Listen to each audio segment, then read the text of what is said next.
Bonjour tout le monde, mon nom est Raphaël et on va parler de Big Brother Célébrité saison 2.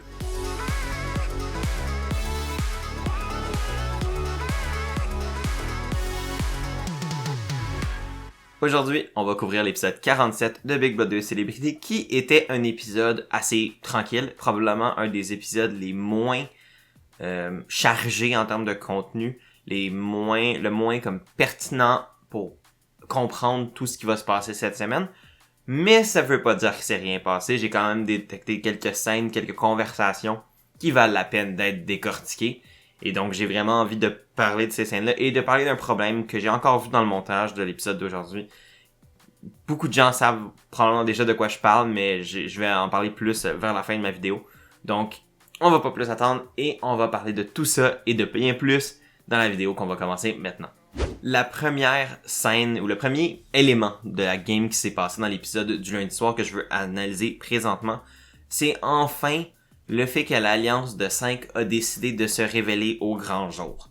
Il était temps, à mon avis, c'était quelque chose qui aurait pu et aurait probablement dû être fait depuis déjà quelques semaines, au moins la semaine passée selon moi, parce que là, ça justifie beaucoup de choses pour Trana, ça aurait probablement justifié beaucoup de choses pour Lisanne, et ça aurait fait en sorte que il n'y aurait pas eu besoin d'avoir autant de mensonges.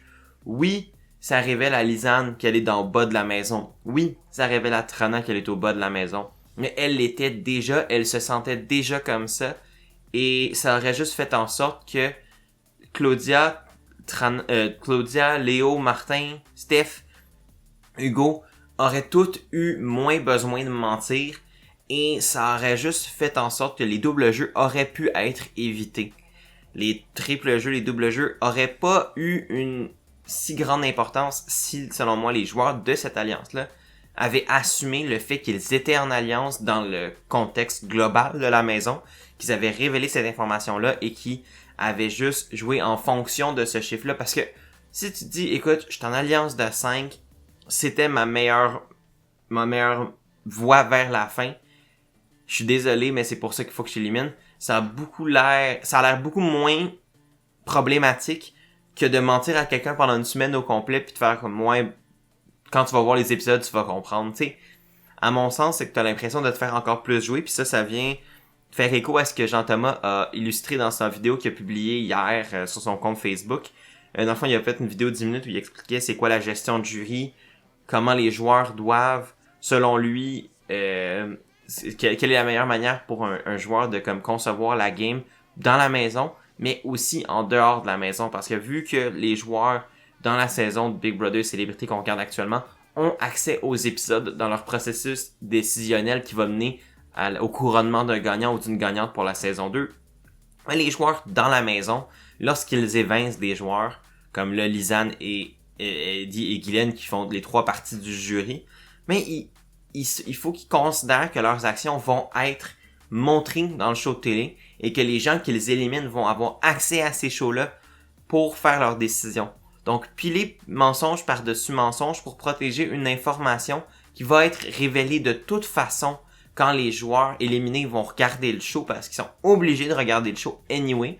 Parce que quand ils sont en isolement à leur sortie de la maison, ben avec l'équipe de Big Brother Célébrité, ils écoutent le show. Donc, anyway, l'information de l'Alliance de 5 était au grand public, allait être révélée par les émissions. Et donc, à mon sens, camoufler cette information-là à Lisanne, à Trana, à Eddie, même voir à Guylaine pendant un bout, c'était pas la meilleure manière de gérer le jury de la part de Martin, de la part de Léo, de la part de Claudia, etc. Je pense que ça aurait pu mieux être géré, mais au moins je suis content qu'ils l'ont fait maintenant, parce que là, pour Trana, elle s'en doutait, elle est pas niaiseuse, mais là, ça lui confirme qu'elle est vraiment au bas de la maison, ça lui confirme qu'elle est vraiment dans une position où il faut qu'elle gagne le veto pour sauver sa vie dans la maison.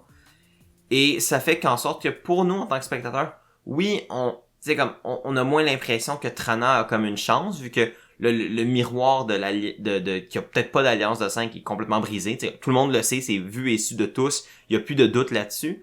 Mais, au moins, ça fait en sorte que Trana, là, elle le sait, elle peut se battre pour le veto. Et qui sait, elle peut même jouer dans la tête de certaines personnes dans la maison pour pouvoir faire en sorte que son sort d'une élimination facile en 6e place, ben, la fasse peut-être survivre une semaine de plus, fasse switcher la dynamique dans la maison, parce que maintenant que l'Alliance de 5 est révélée, ça fait aussi en sorte que maintenant tu peux établir une hiérarchie mentale de cette Alliance de 5.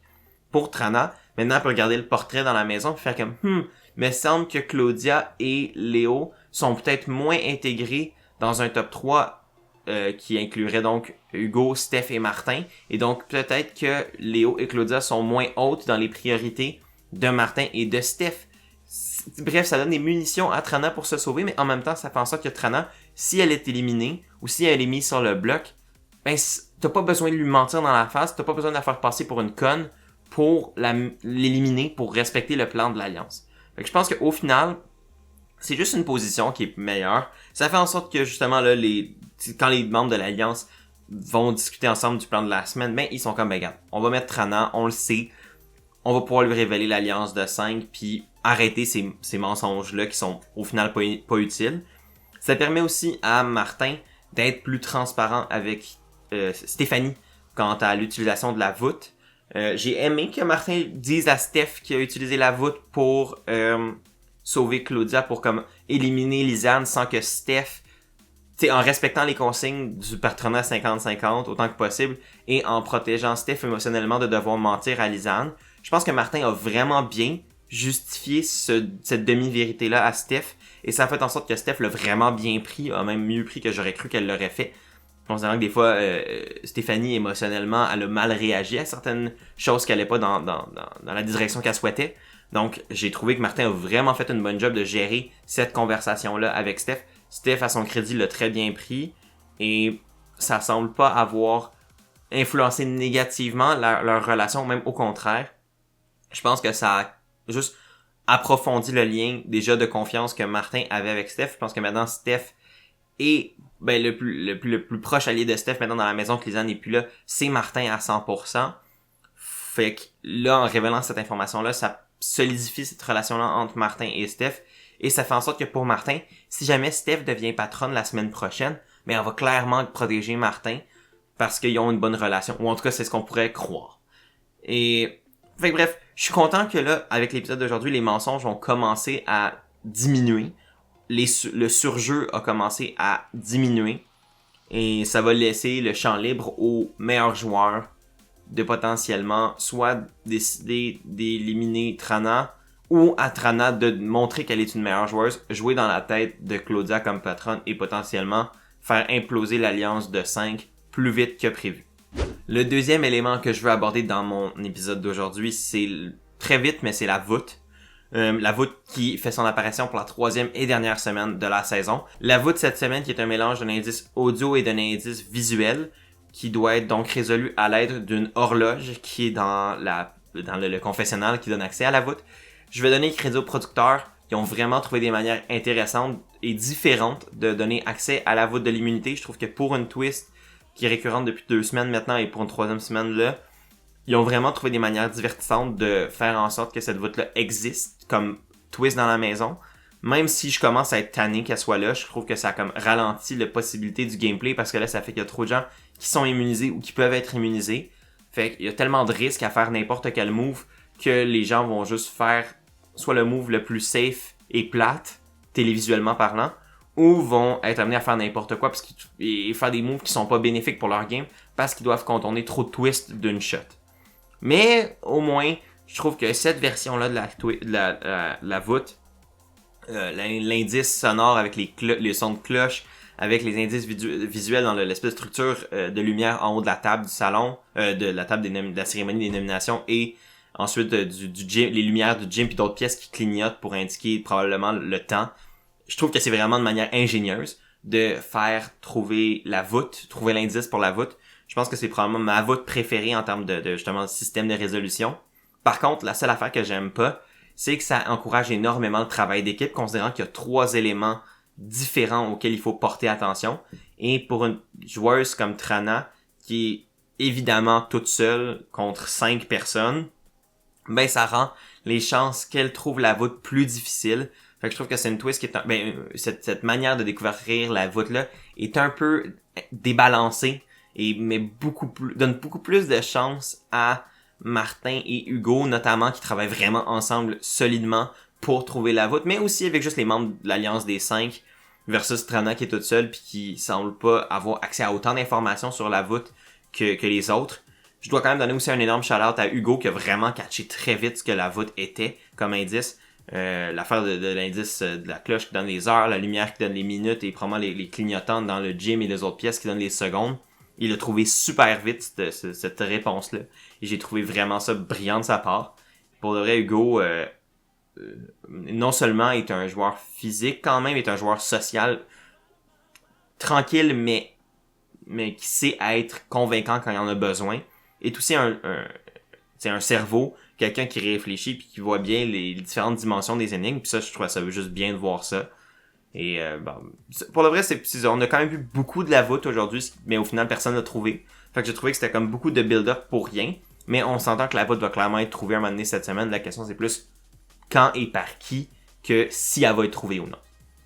Le dernier élément que je veux aborder avant la cérémonie des nominations, c'est la fameuse conversation entre Claudia, Léo et Trana, où finalement Claudia et Léo ont réellement révélé l'alliance de 5 à Trana. C'est dans cette conversation qu'ils l'ont faite pour de vrai officiellement. Par contre, c'est pas vraiment ça l'élément que je veux qu'on retienne de cette scène-là. Pour moi, c'est vraiment plus la véhémence de Léo à dire à Trana qu'elle veut la sauver. On sait depuis longtemps que Trana et Léo ont une bonne relation personnelle en termes de... Ils sont dans la même chambre depuis le début de la saison. Ils ont souvent voulu travailler ensemble, mais les nombres ont fait en sorte que ça a pas tant marché. Mais là, Léo qui va vraiment above and beyond pour dire à Trana, genre, t'es safe cette semaine si tu gagnes le veto, évidemment. Mais même si t'es sur le bloc à la soirée d'élimination, je te donne mon vote. Je veux me battre pour le veto pour te sauver. J'ai trouvé ça intéressant parce que si c'est vrai, ben, tant mieux pour Trana, parce que ça lui fait une alliée de plus dans son coin qu'elle l'espérait peut-être pas avoir. Mais, sauf que pour Léo, le fait d'être aussi véhémente dans ses promesses fait en sorte que si elle les respecte pas à la fin de la semaine, ben Trana pourrait lui en vouloir plus qu'autre chose. Ça pourrait un peu aussi fragiliser très vite sa relation avec Martin, Hugo et Steph si ça se sait qu'elle a été autant véhémente dans sa défense de Trana.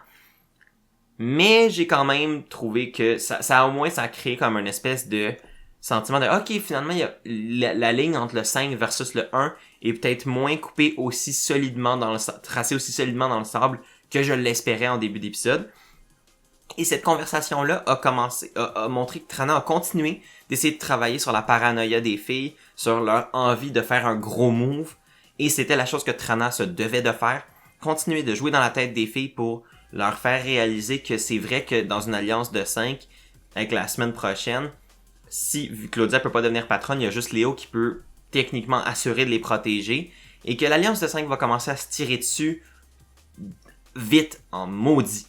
Et donc, cette semaine pourrait être une opportunité en or pour Claudia de prendre cette première opportunité pour s'attaquer aux autres gros joueurs de son alliance et donc de s'assurer d'un chemin vers la finale.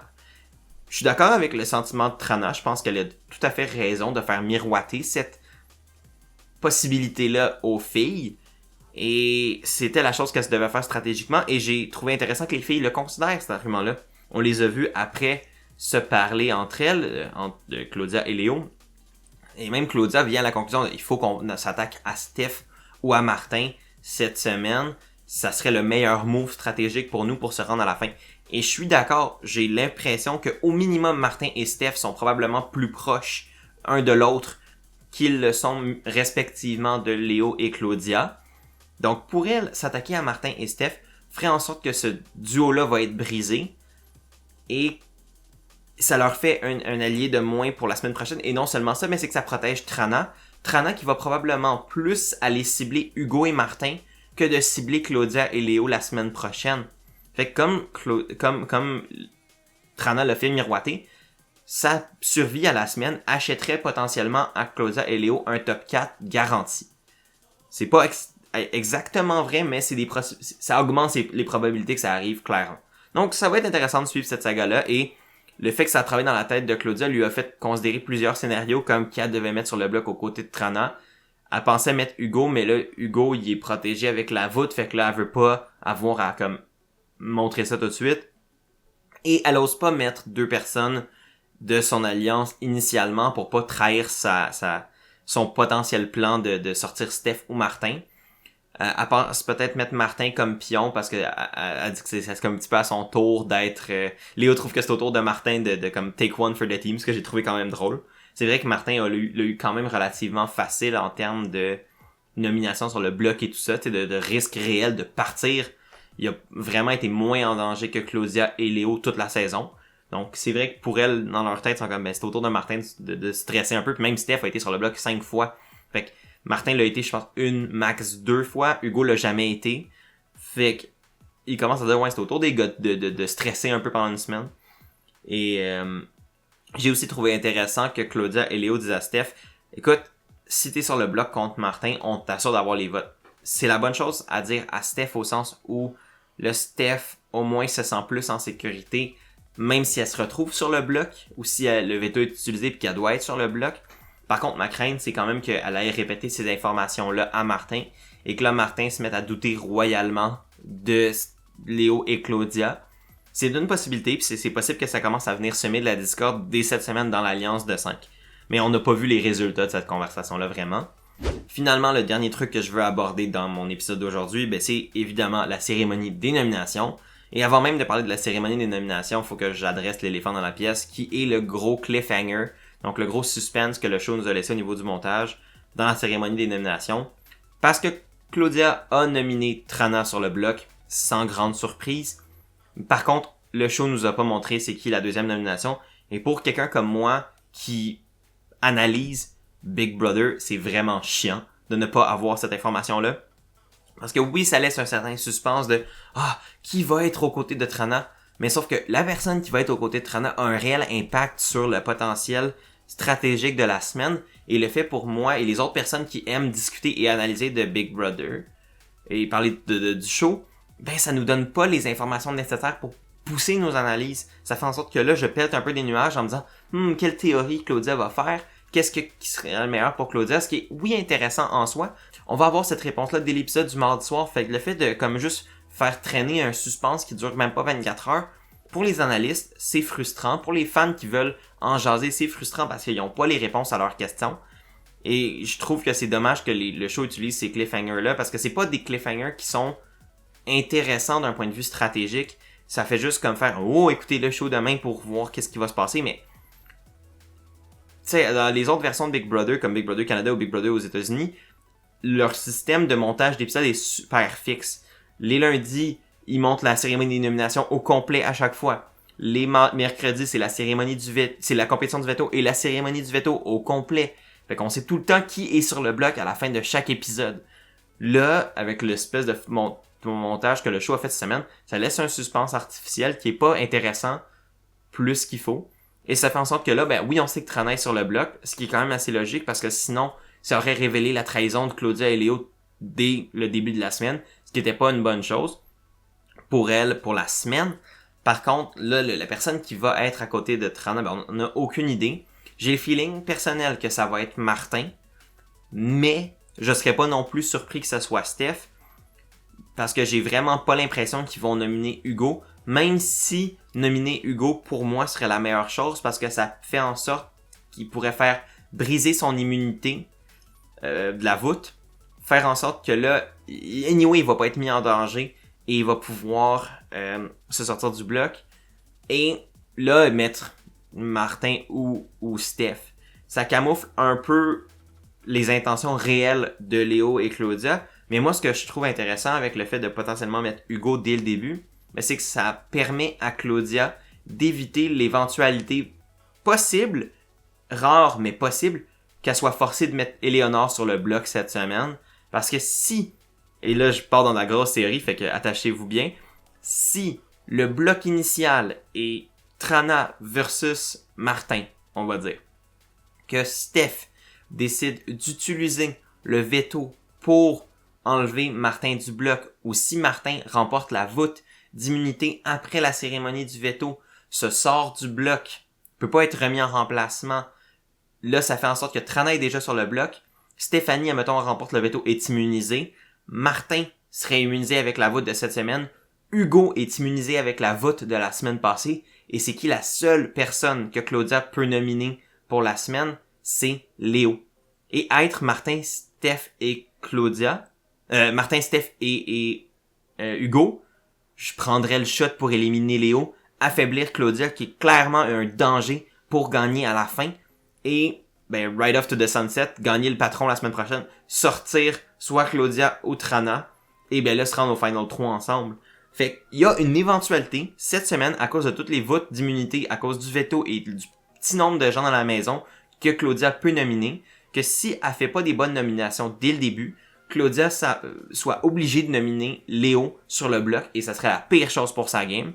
Donc, pour moi, si elle met Hugo sur le bloc dès le début, ça pèterait cette immunité-là et ça ferait qu'en sorte que si, admettons, le scénario catastrophe que je viens d'expliquer se produit, elle est pas obligée de juste mettre Léo parce qu'il y a Hugo qui a perdu l'immunité de la voûte à la première cérémonie des nominations est donc éligible pour se faire remettre sur le bloc après la cérémonie du veto. Donc, ça donnerait comme ça une porte de sortie à Claudia. Mais c'est sûr que là, je tombe dans un gros blabla de si, puis plein de situations vraiment hypothétiques qui se produisent. Mais c'est quand même un scénario réel et j'espère pour Claudia qu'elle a vraiment considéré toutes les options, qu'elle a réellement pensé à quelle personne est la meilleure à mettre aux côtés de Martin, parce que si on considère, aux côtés de Trana, pardon, parce que si on considère qu'il y a seulement 3 votes cette semaine, si Claudia veut vraiment s'assurer de la direction des votes, il faut au moins qu'elle ait 2 alliés vraiment proches qui puissent voter. On sait que Léo risque de pas être sur le bloc, donc ça lui fait déjà un vote. Mais si, admettons, elle veut effectuer un blindside contre Martin ou Steph et tirer sur l'alliance de 5 cette semaine, il faut qu'elle s'assure d'avoir Trana hors du bloc. Là, d'avoir mis Trana directement sur le bloc, il faut absolument que Trana se sauve. Et là, ça permet ce scénario-là. Si elle avait pas mis Trana initialement, elle avait déjà ses 2 votes garantis. Potentiellement, mais en même temps, ça révélait son alliance. Bref, ce qui est le fun avec une semaine à 6 joueurs, c'est qu'il y a beaucoup moins d'options. Les joueurs sont très rapidement amenés à se tirer dessus dans une alliance de 5. Et j'ai hâte de voir les répercussions de ça dans le prochain épisode et dans les autres épisodes de la semaine. Même si cet épisode-ci nous a pas révélé de grand-chose, je pense que comme vous avez pu le voir avec ma vidéo, on a quand même pu sortir des informations, on a quand même pu embrasser. Et malgré tout, c'est ça qui fait la beauté de Big Brother, mais j'ai vraiment hâte de voir ce qui va se passer pour le reste de la semaine. C'est comme ça que l'épisode d'aujourd'hui va se terminer. J'espère que vous l'avez aimé. Si vous l'avez aimé, n'hésitez pas à aimer, partager, commenter, c'est super apprécié comme toujours. Si vous voulez la version podcast de mes vidéos, c'est disponible ici. Si vous voulez mon TikTok et mon Instagram, c'est aussi disponible ici. Et d'ici là, moi je vous dis à demain pour une prochaine vidéo. Prenez soin de vous. Et à la prochaine.